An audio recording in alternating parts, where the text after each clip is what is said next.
जो छात्र राजनीति से निकला है, क्योंकि इस बात को वही पहचान सकता है जिसने इस बात को, इसका दर्द झेला हुआ है। बड़े भाई साहब भी छात्र राजनीति में रहे, टॉप कॉलेज के अध्यक्ष रहे, ये समझ सकते हैं कि किस तरह से छात्र नेताओं की जो वक्ता होते हैं, जो बोलना चाहते हैं, जो जनता की लड़ाई को सड़कों पर लड़ना चाहते हैं, उनको किस तरह से नेताओं के द्वारा कुचला जाता है, किस तरह से पार्टियों द्वारा उनको कुचला जाता है। भाई साहब कह रहे थे वही जो हुआ वही नरेश मीणा के साथ हुआ। नरेश मीणा परसों से पिछले 25 साल से पार्टियों के पीछे भाग रहा है, नेताओं के पीछे भाग रहा है, नेताओं के नारे लगा रहा है, पार्टियों के नारे लगा रहा है और इस आशा के साथ नारे लगा रहा है कि कोई पार्टी, कोई नेता मुझे भी नेतागिरी में कोई ओहदा दिला देगी, मुझे भी नेतागिरी में विधानसभा में, लोकसभा में भेजने का कोई रास्ता बता देगी। लेकिन मेरे भाइयों, मेरे किसान भाइयों, बुजुर्गों, माताओं, युवा साथियों, राजनीति में नरेश मीणा जैसे लोगों को लोग पसंद नहीं करते। राजनीति में हनुमान बेनीवाल जैसे लड़के को पसंद नहीं करते। राजनीति में किरोड़ीलाल मीणा जैसे संघर्ष को पसंद नहीं करते। और आपने देखा होगा कि जिस किरोड़ीलाल ने भारतीय जनता पार्टी की सरकार राजस्थान में बनाई, उस भारतीय जनता पार्टी ने, उस भजनलाल सरकार ने, कांग्रेस ने, उस भारतीय जनता पार्टी ने किरोड़ीलाल की क्या हालत करी वो आपके सामने। उस बीजेपी ने किरोड़ीलाल की क्या हालत करी आपके सामने। आपसे कहना चाहता हूँ, ये पार्टियां, ये राष्ट्रीय पार्टियां, ये व्यक्ति मास लीडरों को पसंद नहीं करती, ये जनता के नेताओं को पसंद नहीं करती। पार्टियां तो उनको पसंद करती है जो इनकी पंचुंगी करे, इनके दरवाजे पे जाके ठोके दे, इनके नारे लगाए, इनको पता है।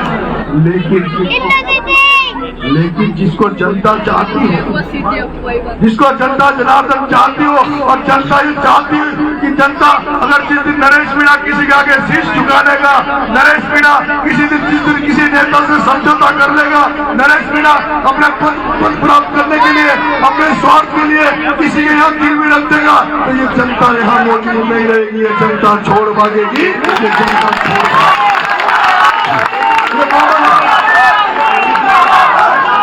मोहम्मदगंज के स्कूल में, ये मोहम्मदगंज के स्कूल में रात को इतने लेट, ये जनता नरेश मीणा के साथ इसीलिए तो खड़ी है क्योंकि जनता को भरोसा है, जनता को विश्वास है।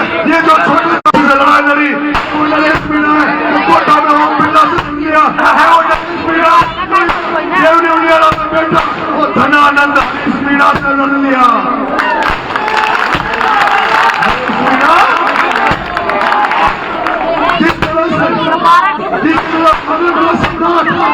मगध साम्राज्य को सम्राट खून चूसता था, आम जनता पर कुटलवा घाट करता था, और उससे परेशान होकर चाणक्य ने एक चंद्रगुप्त को खड़ा किया। उस चंद्रगुप्त के द्वारा उस धनानंद का अंत कर दिया। उसी तरह से देवनी उड़ियाला की जनता चाणक्य बनकर नरेश मीणा नाम के चंद्रगुप्त को देवनी उड़ियाला में लाई है, जो हरीश मीणा नाम के धनानंद को, जो हरीश मीणा नाम के धनानंद को हमेशा के लिए राजनीति से उखाड़ फेंके, हमेशा के लिए राजनीति से।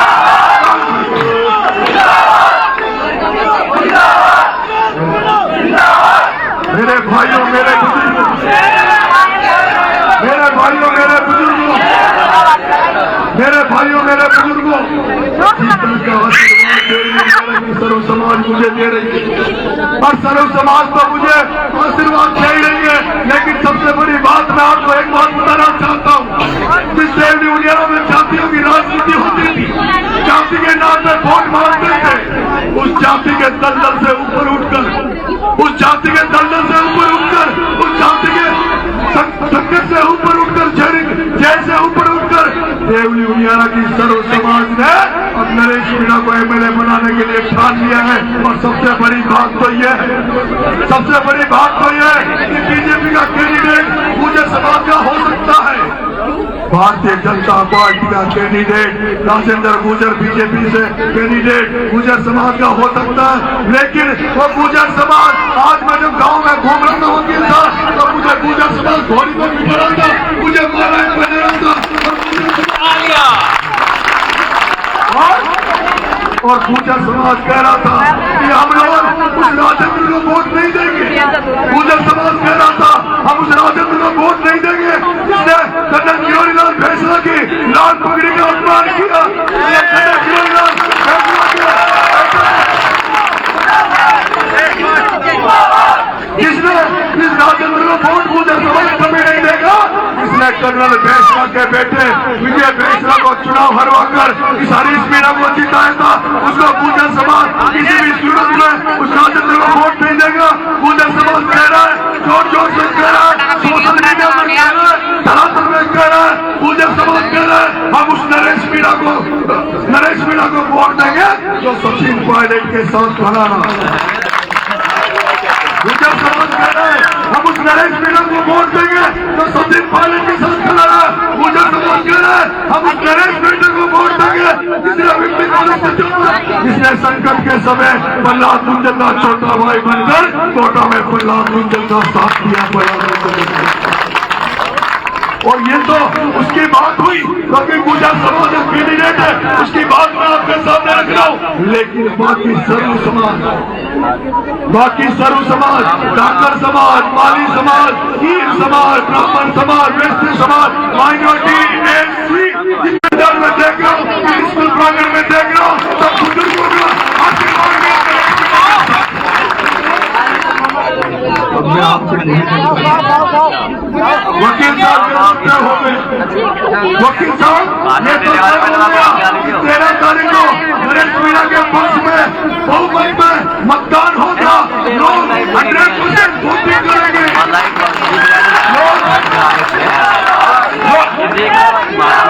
लोग 100% 13 तारीख को गांव में मतदान करेंगे और 23 तारीख को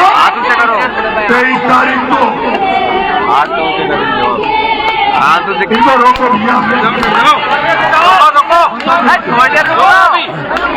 और 23 तारीख को जब काउंटिंग होगी तो नरेश मीणा को आप लोग जिताकर विधानसभा में भेजोगे।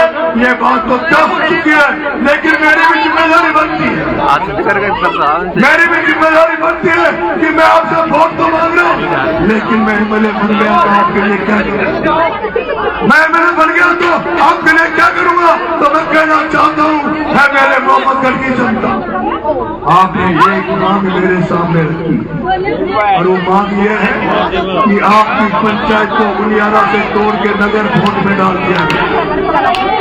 आपकी पंचायत को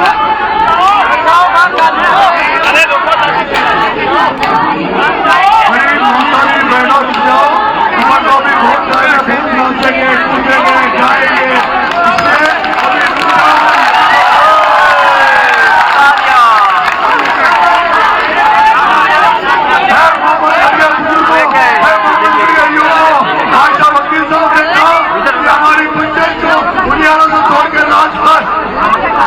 नगर वोट में कर दिया।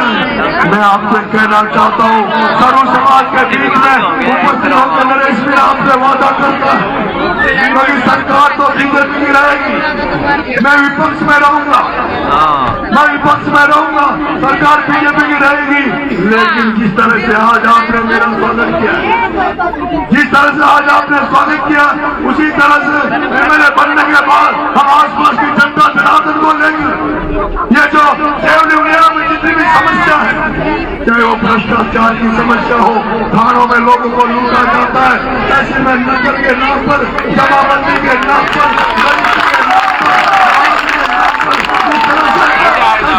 किसानों को लूटा जाता है, थाने में एम्प्लॉय निकलने के नाम पर 3 कांस्टेबल लूटता है। थाने की स्थिति जब तक नहीं चल सकते तब तक गांधी का नोट नहीं दिखाओगे। इसी तरह से बिजली घर में जाओगे तो लाइट का खंभा लेना हो, तार लेना हो, डीपी लेनी हो तो बिना पैसे के मिलेगी। मैं आपसे कहना चाहता हूँ बनास की बजरी का मामला है, यहाँ पर बड़े बड़े बजरी माफिया होते हैं, तो डॉक्टरों में भर के, भर के, एलएनटी में भर के यहाँ की बनास की बजरी को दिल्ली में ले जा रहे और ये मेरी जनता बजरी नहीं मिली। आप चाहता हूँ मैं आपसे कहना चाहता हूँ उस बजरी के लिए, उस बजरी आम व्यक्ति को, आम साधारण व्यक्ति को, उसके टैक्स को कोई थोड़ी होते नहीं, उसको वैसे ही सुविधाजनक करेंगे, उसको मैं कहना चाहता हूँ बिशनपुर बांध बनास नदी का कई दिन का पानी जयपुर जा सकता है, अजमेर जा सकता है। और मेरे सामने बात आई है कि देवली वगैरह में अभी कई गाँव ऐसे आज भी शुद्ध पानी के लिए शुद्ध पानी के लिए प्राप्त है। आपका बेटा एमएलए बन गया, आपका बेटा गलती से अगर एमएलए बन गया तो बिशनपुर में से निकलने वाली रेत पहले आपके फैक्ट्रियों में, आपके घरों को बनाने में काम आएगी।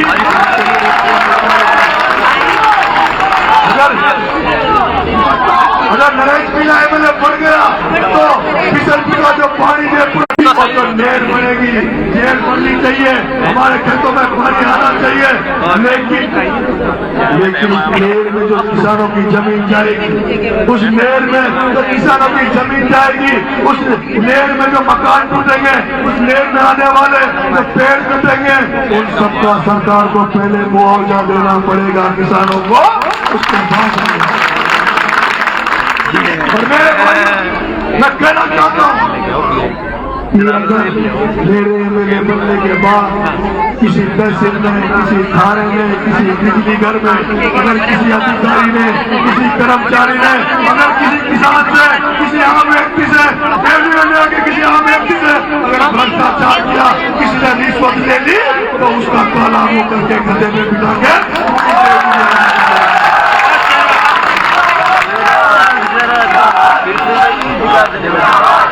मुझे एक बात आपने पिछले 17 साल से आप कांग्रेस को वोट दे रहे हो, बीजेपी को वोट दे रहे हो, बीजेपी का एमएलए बन रहा है, कांग्रेस का एमएलए बन रहा है।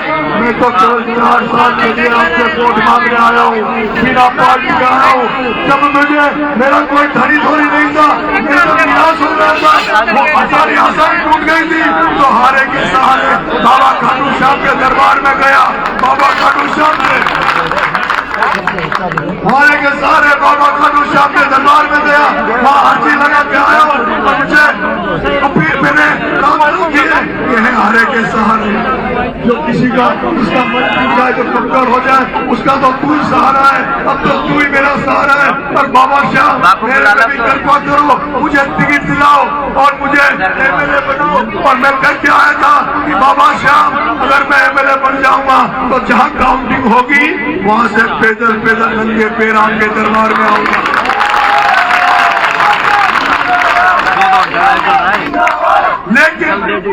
लेकिन जब मैंने बाबा खाटू श्याम से जब अपनी अर्जी लगाई, अपना आवेदन पेश किया, मैंने कहा बाबा श्याम मुझे टिकट मिलना चाहिए, तो मेरा टिकट कटा। तो एक बार तो मुझे फिर से मन टूटा, फिर से निराशा मिली। मेरा तो फिर ये लगा यार भगवान भी मेरे से नाराज है, भगवान भी मेरे प्रति, भगवान भी कुछ नहीं है, भगवान भी नहीं चाहते मैं करूँ। लेकिन जैसे नरेश मीणा का टिकट कटा, नरेश मीणा का टिकट कटा और उसके बाद जो परिस्थितियां बनी, जिस तरह से कांग्रेस में हरीश मीणा ने पैसे का बैग लेकर एक ऐसे केस वाले केसी को टिकट दे दिया 8 करोड़ में, जो 4 दिन पहले बीजेपी के नारे लगा रहा था, जो 4 दिन पहले नरेंद्र मोदी के नारे लगा रहा था। और उस व्यक्ति को टिकट देने के बाद जितने भी कांग्रेस के टिकट थे, जितने भी कांग्रेस पार्टी के टिकट मांगने वाले थे, उन सबने कहा नरेश मैदान में आ जा, हम तेरे साथ खड़े रहेंगे। उसके बाद भाई साहब हनुमान जी बेनीवाल ने कहा नरेश पिछले चुनाव लड़, हनुमान बेनीवाल तेरा प्रचार करने आएगा। भाई रविंद्र भाटी ने कहा नरेश भाई आप चुनाव लड़ो, हम यूनिवर्सिटी से निकले हुए हैं, मैं आपकी मदद करने आऊंगा। जिस तरह से इन लोगों का मुझे समर्थन मिला और उसके बाद मैं मैदान में कूद गया, उसके बाद मैं मैदान में कूद गया और मैदान में कूदने के बाद जो जन समूह, जो आशीर्वाद मुझे मिला, उससे ये तय हो गया कि खाटू श्याम जी मुझे टिकट दिलाकर एमएलए बनाते तो लोग कहते कांग्रेस से एमएलए बन गया, कोई बड़ी बात नहीं है। लेकिन बाबा खाटू श्याम तो मेरे से कुछ बड़ा करवाना चाहते, मेरे से कुछ इतिहास करवाना चाहते, इसलिए बाबा खाटू श्याम सामने मेरे में कल्पा करी शक्ति थी, मेरे ऊर्जा थी, और उन्होंने ये मार्ग मुझे निर्णय चुनाव लड़ने का बताया। बाबा खाटू श्याम की कृपा से, आशीर्वाद से, उसके बाद देवी देवता ढोके, मजार ढोकी, मैंने मस्जिदें ढोकी।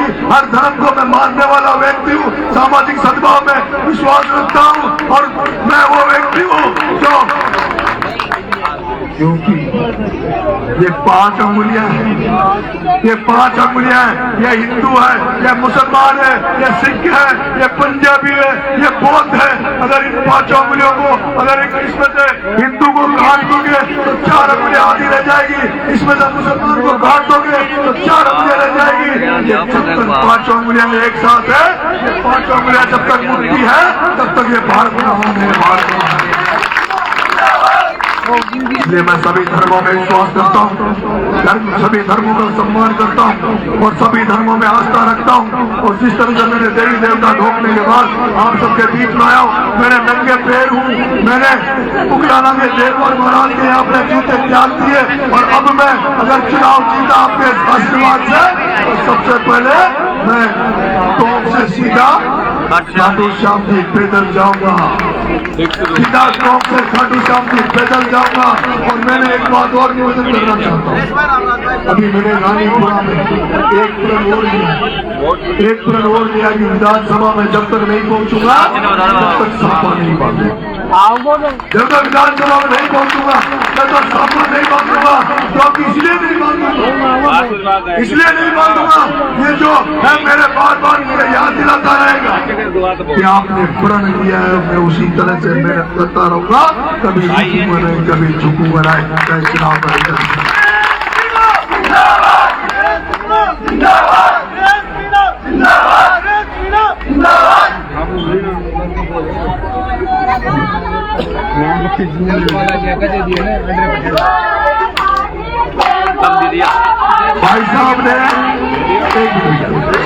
भाई साहब ने जो मुद्दा उठाया था तहसील का, कि तहसील तो रहे उनियारा और उपखंड की उनियारा रहे, अभी क्या उपखंड तो है,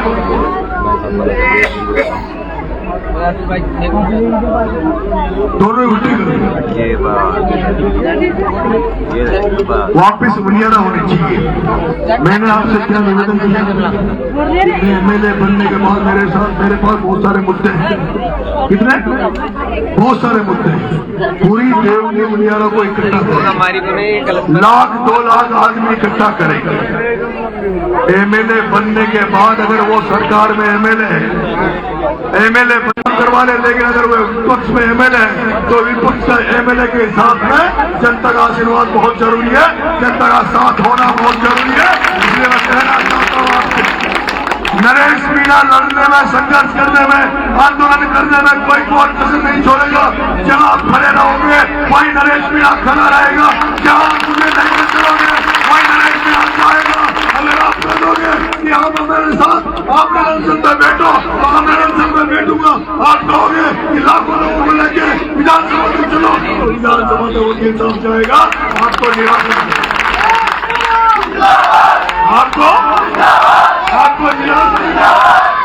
आपको निराश नहीं करो। मैं तो वैसे ही आंदोलन से निकला हुआ, मुझे तो मजा आता है, मुझे तो आंदोलन करने में मजा आता है। मैं तो वो नरेश मीणा हूँ, जब किसान आंदोलन चल रहे थे, पूरे देश में ट्रेन रोकी जा रही थी, इस आपके बेटे ने राजस्थान की राजधानी जयपुर में, जगतपुरा में ट्रेन रोक दी, जयपुर की जगह। बहुत लंबी चौड़ी बात हो गई, अगर मैं मेरा पूरा इतिहास बताने लगूं तो सुबह हो जाएगी, मैं मेरा पूरा इतिहास बताने लगूंगा तो सुबह हो जाएगी। और भी अभी हमें आगे जाना, आप सबने जो स्वागत किया, सत्कार किया, उससे ये महसूस हो गया कि आपने अपना मन बना दिया, अपने बेटे को एमएलए बना दिया। क्या आपने मन बना दिया? अगर आपने मन बना लिया तो सब लोग हाथ खड़े करके जिंदाबाद बोलेंगे, इंकलाब जिंदाबाद।